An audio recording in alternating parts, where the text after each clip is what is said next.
Hello, আসসালামু আলাইকুম। সবাই কেমন আছেন? আশা করছি খুবই ভালো আছেন। দেশ কিংবা দেশের বাইরে থেকে যারা আমার এই ভিডিওটা দেখতেছেন, তাদেরকে জানাই আন্তরিক শুভেচ্ছা। এবং যারা আমার এই চ্যানেলটাকে সাবস্ক্রাইব করেন নাই, অবশ্যই তারা সাবস্ক্রাইব করবেন।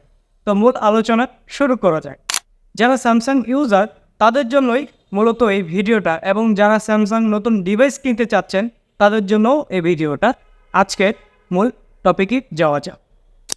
স্যামসাংয়ে সবসময়ের মতোই আমরা দুশ্চিন্তা কিংবা একটা কনফিউশনে কাজ করি যে স্যামসাং যদি আমরা কিনি তাহলে সেই স্যামসাং যে ডিভাইসটা সেটা হচ্ছে স্লো কাজ করবে কিংবা চার্জ থাকবে না কিংবা গরম হয়ে যাবে। আপনারা এই কনফিউশনে থাকেন। আজকে এই ভিডিওটা না টেনে ভিডিওটার সাথে থাকুন। আজকে এই ভিডিওটা শুধু তাদেরই জন্য যারা এই কনফিউশন নিয়ে ভুক্তভোগী। তাদেরকে 4টা ইস্যু সমাধান করার বিষয় নিয়ে আমি কথা বলবো। স্যামসাং রীতিমতো এই ডিভাইসগুলোর সমস্যার সমাধান করে দিছে। আপনারা বলতে পারেন 4টা প্রবলেম কি? আমি বলবো, প্রথমত আপডেট নিত না, দ্বিতীয়ত চার্জ থাকতো না, তৃতীয়ত কালার উঠে যেত, আপনার ডিভাইসের কালারটা উঠে যেত, মানে ওই মোবাইলের কালারটা উঠে যেত। চতুর্থ হচ্ছে গিয়ে মোবাইল হ্যাঙ্গিং ইস্যু কিংবা এই প্রবলেমগুলো ছিল স্যামসাংয়ের জে সিরিজের ডিভাইসগুলোতে। যেমন ধরুন J5, J7, J2, J3, J4 এই ডিভাইসগুলোতে এই প্রবলেমগুলো ছিল। এখনকার যে নতুন ডিভাইসগুলো আসছে এই ডিভাইসগুলোতে কোনো প্রবলেম আপনারা ফেস করবেন।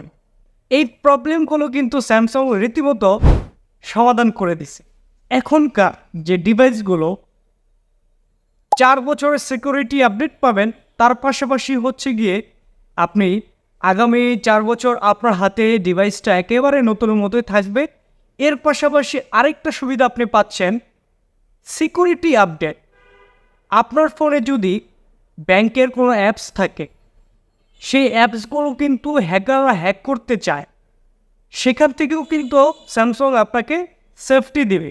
এরকম একটি সিকিউরিটি দিয়ে দিছে অ্যাপসের মাধ্যমে কিংবা তাদের কনফিগারেশন। এই সমস্যাগুলো কিন্তু স্যামসাং রীতিমতো সমাধান করে দিছে। এখনকার ফোনগুলো রাব ইউজ করার জন্য বেস্ট, এবং হচ্ছে গিয়ে চার্জ নিয়ে কোনো টেনশন করতে হবে না। আমি নিজেও যে ফোনটা দিয়ে আমি ভিডিও করতেছি এটাও স্যামসাংয়ের একটা ডিভাইস। এই ডিভাইসে প্রবলেম তো নাই এবং স্মুথলি ইউজ করতে পারতেছি। আপনারা এখনকার যে কনফিউশন, এই দুশ্চিন্তা দূর হয়ে গেল এই ভিডিওটা দেখে। আর আমার চ্যানেলে নতুন হলে অবশ্যই একটি সাবস্ক্রাইব করে দিবেন, এবং আমার পেজে নতুন হলে একটি ফলো করে দিবেন। আর নতুন নতুন ভিডিও পেতে বেল আইকনটি টিপ দিয়ে রাখুন। ধন্যবাদ, সবাই ভালো থাকবেন। আসসালামু আলাইকুম।